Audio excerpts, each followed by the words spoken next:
The Zyrex did not make mistakes. Across 12,000 cycles of expansion, their name had become synonymous with precision. Entire civilizations had vanished without ever realizing they had been observed, judged, and erased. The Zyrex did not conquer through chaos. They perfected the art of quiet endings. And now, their attention had fallen upon a small, blue world orbiting an unremarkable star, Earth.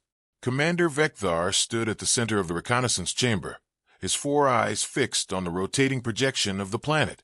It glowed with layered data, atmospheric composition, technological signatures, electromagnetic noise. Chaotic, disorganized, predictable, primitive. One of the analysts muttered. Fragmented governments, limited interstellar capability, emotional instability. Vekthar said nothing for a moment. He had learned long ago that underestimating a species was inefficient. Not primitive, he corrected quietly. Unrefined. The difference mattered. A primitive species could be ignored. An unrefined one could evolve. He turned slightly, addressing the 8 operatives assembled behind him. Elite infiltration units, each bred and trained for silent insertion and extraction. They stood motionless, their armor absorbing the ambient light, their presence barely detectable even inside their own vessel. You will deploy to the planet's surface under full cloaking, Vekthar said. No engagement, no interference. Your task is observation and mapping. Yes, Commander. They responded in perfect unison. No assumptions, he added. We observe. We learn. We leave. The operatives inclined their heads. Orders received. Execution imminent. Moments later, the drop sequence began. The descent was flawless. 8 dark shapes slipped through Earth's atmosphere like ghosts, their cloaking fields bending light and heat around them. No radar caught them. No satellite registered their passage. Even the air itself seemed unaware they existed. They landed in a dense forest under the cover of night. The moment Vekthar's boots touched the ground, something shifted. He paused. Not externally. His sensors reported no anomalies. The atmosphere was stable, oxygen-rich, slightly humid. Temperature within acceptable parameters. No immediate threats detected. And yet, there was a sensation. Faint. Undefined. Wrong. Status, he said. Systems nominal. Operative Kelzir replied. No hostiles detected. Area is secure. Vekthar slowly scanned the environment. The forest stretched endlessly in all directions, towering trees with thick canopies that blocked most of the starlight. Shadows layered upon shadows. The ground was uneven, covered in roots and decaying organic matter. Alive. That was the word that came to him. Not in the biological sense. All ecosystems were alive. This was different. This place felt aware. Begin mapping, he ordered. The unit moved forward in perfect formation. Each step was calculated, each movement silent. They flowed between the trees like liquid darkness, their sensors sweeping the environment in overlapping patterns. At first, everything aligned with expectations. Local wildlife registered, small mammals, insects, avian species. None posed any threat. No signs of advanced technology. No defensive systems. Exactly as predicted. And yet, the feeling persisted. Commander, one operative said after several minutes, I am detecting minor interference. Source, unknown. Fluctuations in sensor readings. Inconsistent. Vekthar checked his own instruments. There it was. A faint distortion. Barely measurable. Environmental anomaly? Another suggested. Negative, Kelzir replied. It's not external. It's shifting. Vekthar narrowed his eyes. Maintain formation, he said. Increase scan frequency. They continued deeper into the forest. The darkness thickened. It wasn't just the absence of light. It felt like the shadows themselves were growing denser, pressing inward. Even their enhanced vision struggled to compensate. Then, a sound. Soft, subtle, but unmistakable. A breath. Right behind them. The entire unit froze. Weapons activated instantly, their systems humming silently as they pivoted in unison toward the source. Nothing. Only trees. Only darkness. Report, Vekthar demanded. No visual confirmation, one operative said. No thermal signature. I heard it, another insisted. So did I. Vector said nothing, because he had heard it too. A slow inhale. A quiet exhale. Close enough to feel. Stay focused, he said, though his voice had hardened slightly. We are not alone. They resumed movement, but now something had changed. The forest no longer felt passive. It felt like it was watching them. The air carried a faint metallic scent, subtle but unnatural. The ground beneath their feet seemed softer, as if it shifted slightly with each step. The trees creaked occasionally, though there was no wind, and the interference was getting worse. "Commander," Kelsier said, voice tighter now. Movement detected. "Where?" A pause. Then, everywhere. The sensor data flooded in. Heat signatures flickered between the trees, appearing and disappearing too quickly to track. Shapes moved just beyond the edge of perception, patterns that didn't align with any known life form. "Identify," Vector ordered. "I can't," Kelsier replied. "They don't stay consistent."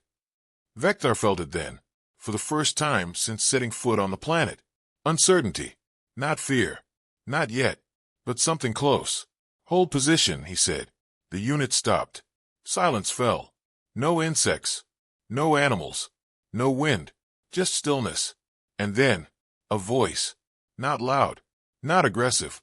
But unmistakably human. "You shouldn't be here." It came from the darkness. Close. Too close. Weapons snapped toward the sound.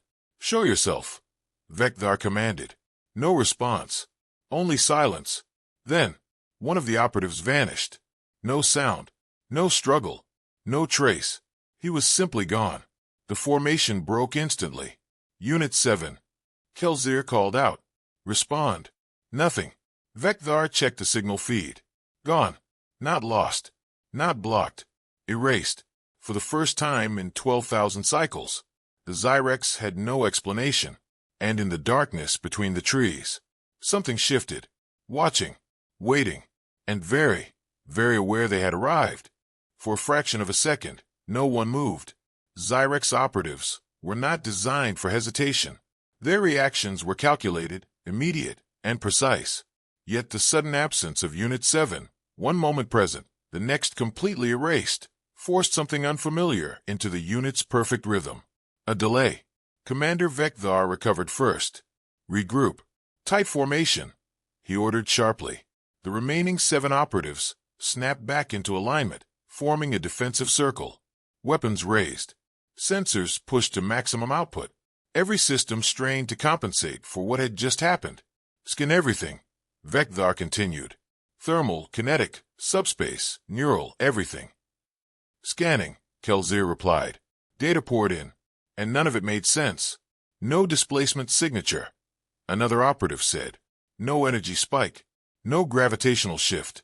No biological trace," Kelsier added. "No residue. No disruption of local matter." Vector's voice dropped lower. "That is not possible." Things did not simply vanish. Not in any known system of physics.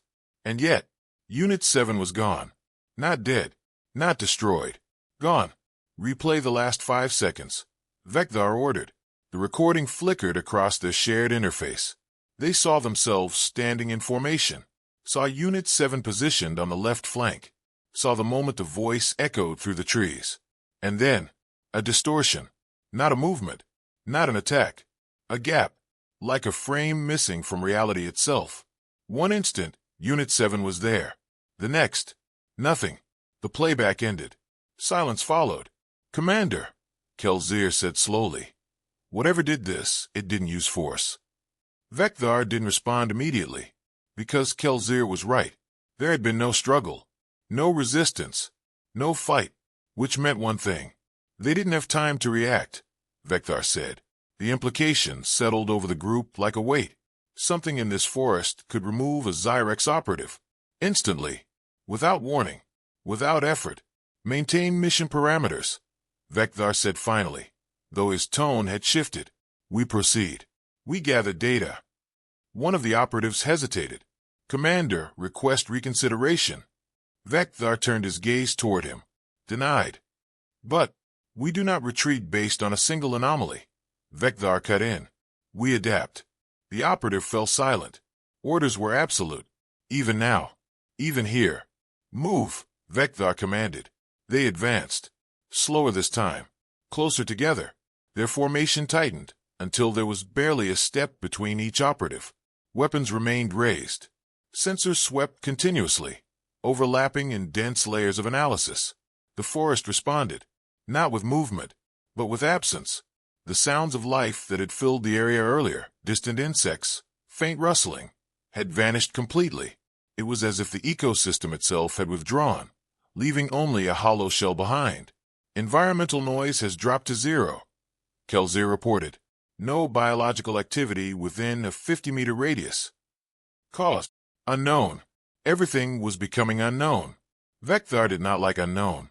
Then, Commander, another operative said, voice tightening, I'm detecting something behind us. All heads turned instantly. Nothing. Clarify, Vecthar said. It's intermittent, the operative replied. Thermal signature appears for less than a second, then disappears. Track it. I can't. It's not consistent. Another voice cut in. I'm detecting the same thing ahead of us. And to the left. A third added. The formation faltered. Hold position. Vecthar snapped. They froze. Sensors spiked. Readings overlapped, collided, contradicted each other. Heat signatures flickered in and out of existence. Movement appeared in multiple directions at once. Distances didn't align. Something that registered 30 meters away would suddenly appear 10 meters closer, without crossing the space in between. Commander, Kelzir said quietly, we are surrounded. Vecthar clenched his weapon. Identify targets. I can't, Kelzir replied. They don't stay long enough to classify. The air grew heavier, thicker, as if something unseen was pressing in from all sides. Then, a sound, closer than before. A whisper. Still here. Every operative turned toward it. Nothing. But now, they could feel it. Not through sensors. Through something deeper. A presence. Watching. Studying. Waiting. Show yourself. Vecthar demanded, his voice echoing unnaturally through the trees. For a moment, nothing answered. Then, a laugh. Soft. Human. Not loud enough to pinpoint, but close enough to feel. And suddenly, another operative disappeared. No distortion this time. No gap in reality. He simply flickered, and was gone. Unit 5.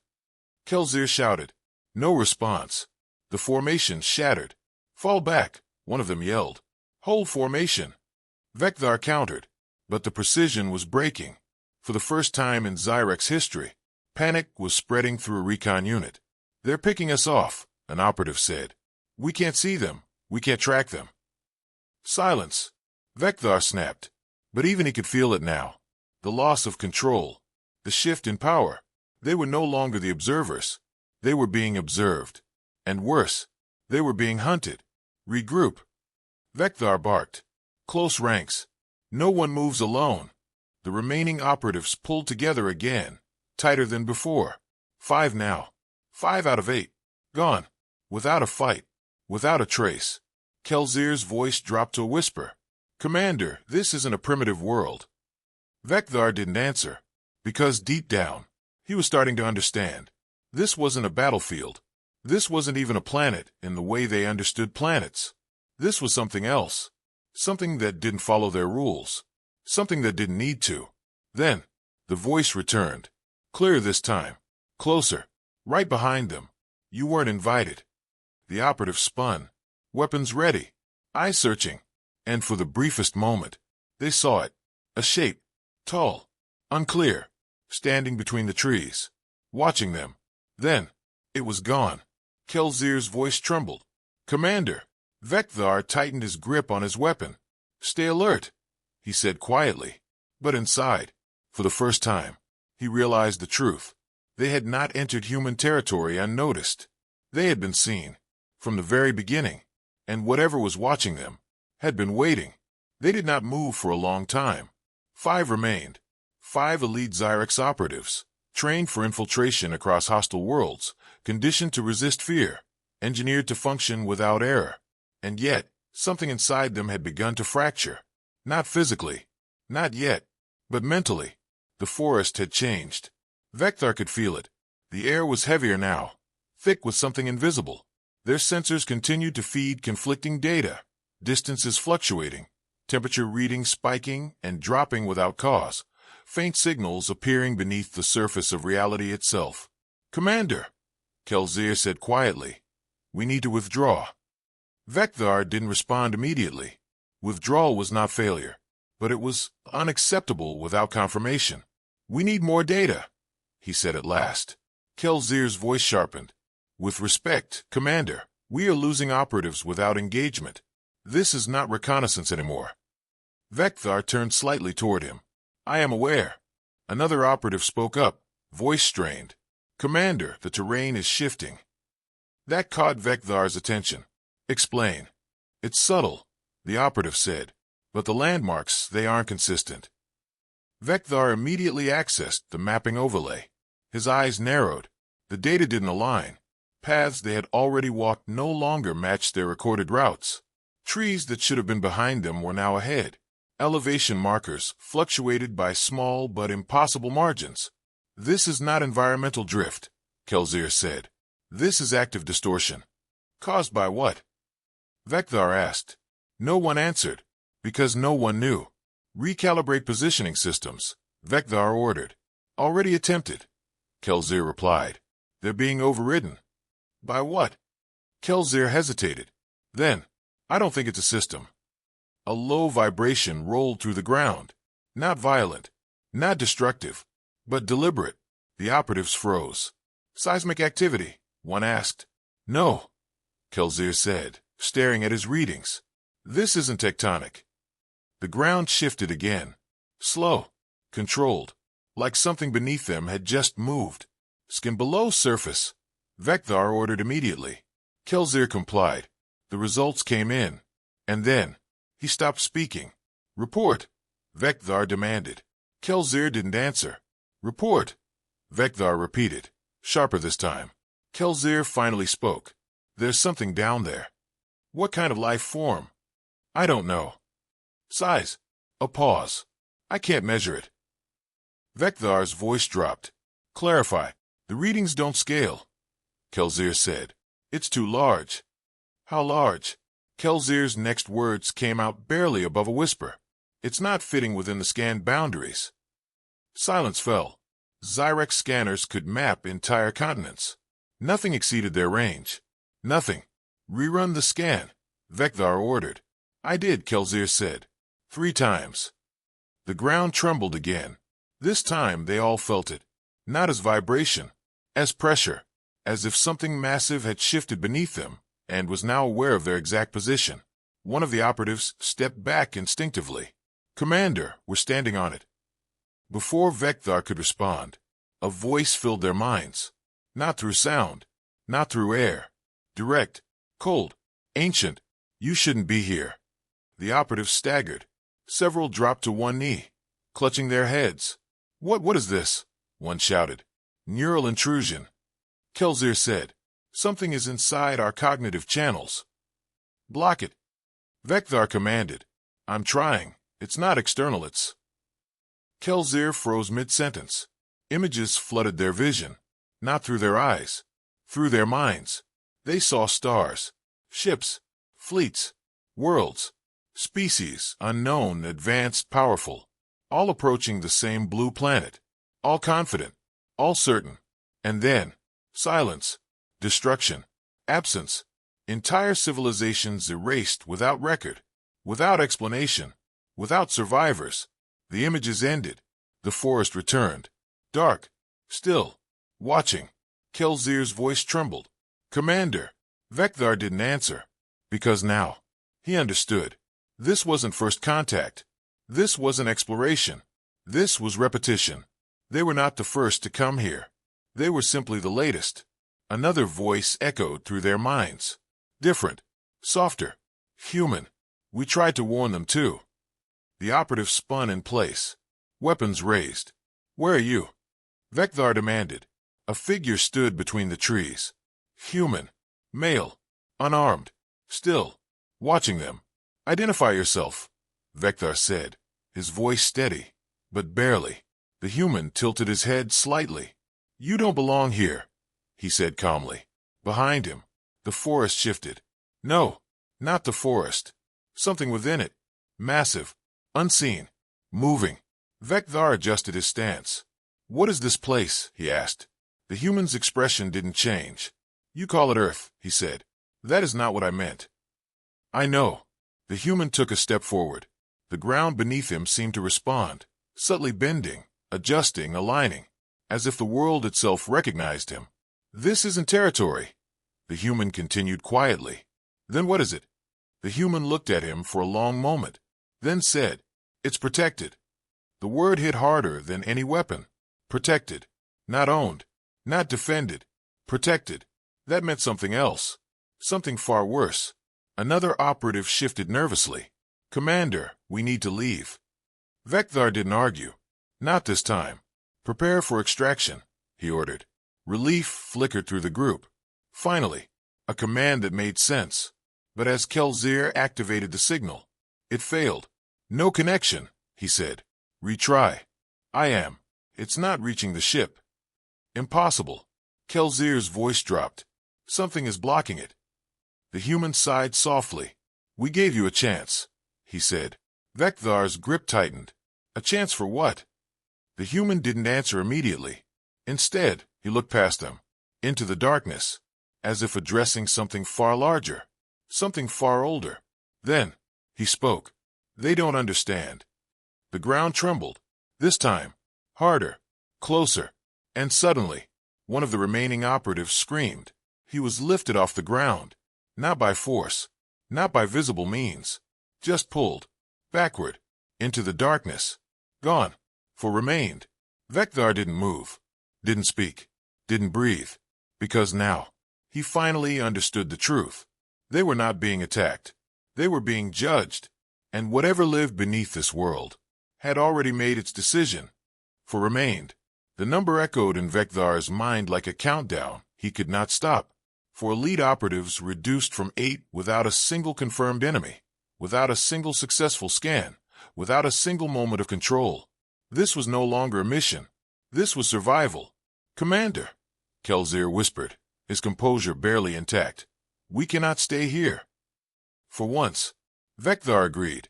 "Full extraction protocol," he ordered. "Override all limitations. Broadcast on every channel." Kelzir activated the signal again. Nothing. He tried again. Nothing. "I'm pushing maximum output," Kelzir said, panic bleeding into his voice. "It's like something is absorbing it." "Redirect through orbital relay." Already attempted. No response. The silence that followed was suffocating. They were cut off. Completely. Vekthar turned slowly, scanning the forest. It was no longer just dark. It was watching. He could feel it now with absolute clarity. An awareness pressing in from all sides. Ancient and patient. Not aggressive. Not hurried. Certain. "They're controlling the environment," one operative said. "Interference, terrain distortion, communication blackout. This is deliberate." "No," Vekthar said quietly. The others looked at him. "This isn't control." He tightened his grip on his weapon. "It's permission." The words settled heavily. Permission to see. Permission to move. Permission to live. And that permission was being revoked. A sudden surge of motion broke the stillness. Kelzir stepped back sharply. "Commander, something's moving." "Where?" "Everywhere." The shadows between the trees shifted. Not like wind. Not like animals. Like something vast was adjusting its position around them. The ground pulsed again. Low, heavy, deliberate. Closer now. Much closer. One of the operatives broke. "I'm not staying here," he shouted, activating his emergency ascent thrusters. A beam of energy surged upward, cutting through the darkness, and then stopped. Mid-air. Frozen. Like it had struck an invisible barrier. The operative stared upward in disbelief. What is?" The beam collapsed. Gone. The operative turned, and something took him. No scream. No struggle. Just a sudden, violent absence. 3 remained. Kelzir stumbled backward. "Commander, this is containment. We're inside some kind of—" "No," Vekthar said again. His voice was steady now. Too steady, because the truth had settled into place. Cold. Clear. Final. This isn't containment, he said. It's selection. The forest went completely still. No movement. No sound. No interference. For the first time since their arrival, everything became perfectly clear. And that was worse, because now they could see. A shape emerged between the trees. Slowly. Deliberately. It didn't step forward. It simply became visible. Vast. Indescribable. Not bound by form or structure. Its edges blurred into the darkness, as if reality itself refused to define it. Dozens of faint, shifting lights, eyes, or something like them, opened across its surface. Watching. All of them watching. Kelzir dropped to one knee. "What is that?" he whispered. Vekthar didn't answer, because he didn't have a word for it. No Zyrex classification. No biological category. No known existence matched what stood before them. It was not a creature. It was not a machine. It was something else. Something older than both. And behind it, the human stepped into view again. Calm. Unarmed. Unafraid. Standing in front of something that could erase entire species without effort. "You see it now," the human said quietly. Vekthar raised his weapon, but even he knew it was meaningless. "What is that thing?" he demanded. The human glanced back briefly, not with fear, with familiarity. Then he looked at Vekthar again. "Not a thing," he said.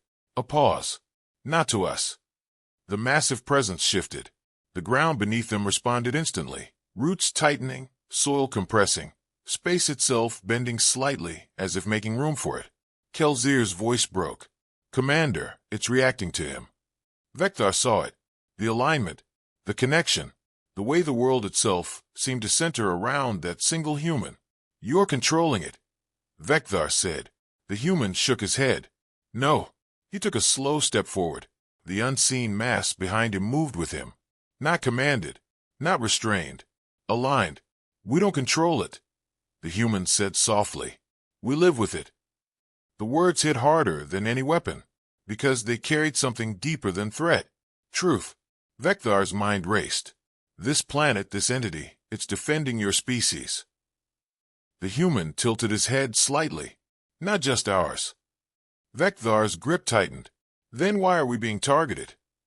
The human's expression didn't change. "You came uninvited." A pause. And quietly. Another step forward. The presence behind him leaned closer. Hungry. Ancient. Endless. Kelzir screamed as invisible force wrapped around him, lifting him off the ground. No. He reached for Vekthar. And vanished. Gone. No trace. No residue. Nothing. Only Vekthar remained. Alone. The forest closed in around him. The presence loomed above him. And the human stood before him, calm as ever. Vekthar did not lower his weapon, but he no longer aimed it, because for the first time, he understood. This was not a battle. This was a decision. "Why am I still alive?" he asked. The human studied him, for a long moment. Then, "Because you're going back." Vekthar's eyes narrowed. "Why?" The human's gaze didn't waver. "So you can tell them." Behind him, the massive entity shifted again. Watching, waiting, allowing. Vekthar felt something cold settle deep within him. Not fear. Something worse. Understanding. "They'll come anyway," he said. "They always do." The human gave a faint, almost sad smile. "I know." The forest trembled. The presence leaned closer. And for the first time, Vekthar felt it directly. Not through sensors. Not through thought. Through something deeper. Something ancient. Something that did not see him as an enemy or prey, but as temporary. The human stepped aside. "Go," he said. Vekthar didn't hesitate. He activated every remaining system, forcing a direct emergency recall. This time, the signal went through. A beam of light tore through the darkness and pulled him upward. As he rose, he saw the forest shrinking beneath him, saw the human standing still, saw the impossible presence fading back into the world itself, as if it had never been separate at all. And just before the light consumed his vision, he heard it. Not a voice, not a sound, a thought, ancient, endless, final. "Do not return." The Zyrex flagship Vorskal had been waiting in silent orbit. For the first time in its operational history, it had lost contact with an entire recon unit. No telemetry, no distress signals, no failure reports, just silence. That alone had already elevated the mission from routine observation to critical anomaly. So when the emergency recall signal suddenly pierced the void, every system on board responded instantly. Signal acquired, one of the bridge technicians called out. Single life signature confirmed. Lock coordinates, the High Commander ordered. Locked. Retrieve. A beam of focused energy cut through Earth's upper atmosphere, locking onto the descending signal. Within seconds, a single figure materialized on the retrieval platform. Commander Vekthar collapsed the moment he arrived. At first glance, he was unharmed.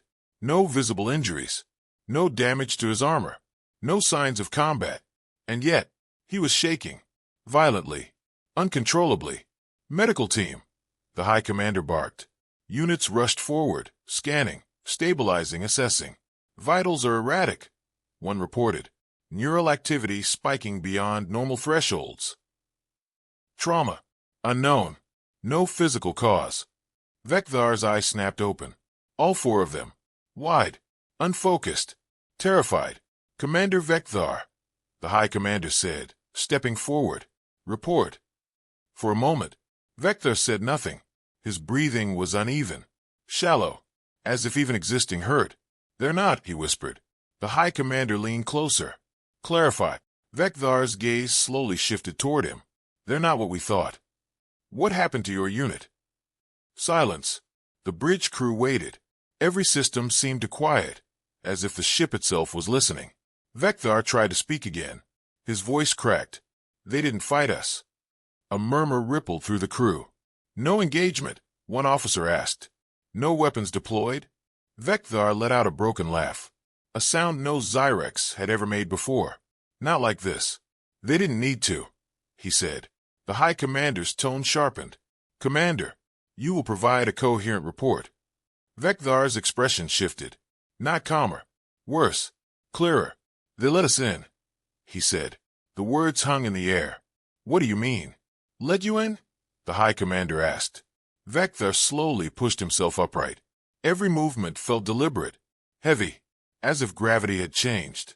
It's not territory, he said. It's not a planet the way we understand planets.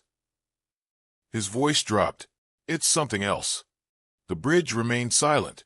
No one interrupted, because something in his tone, something in his eyes, told them this was not speculation. This was truth. They've been there before us.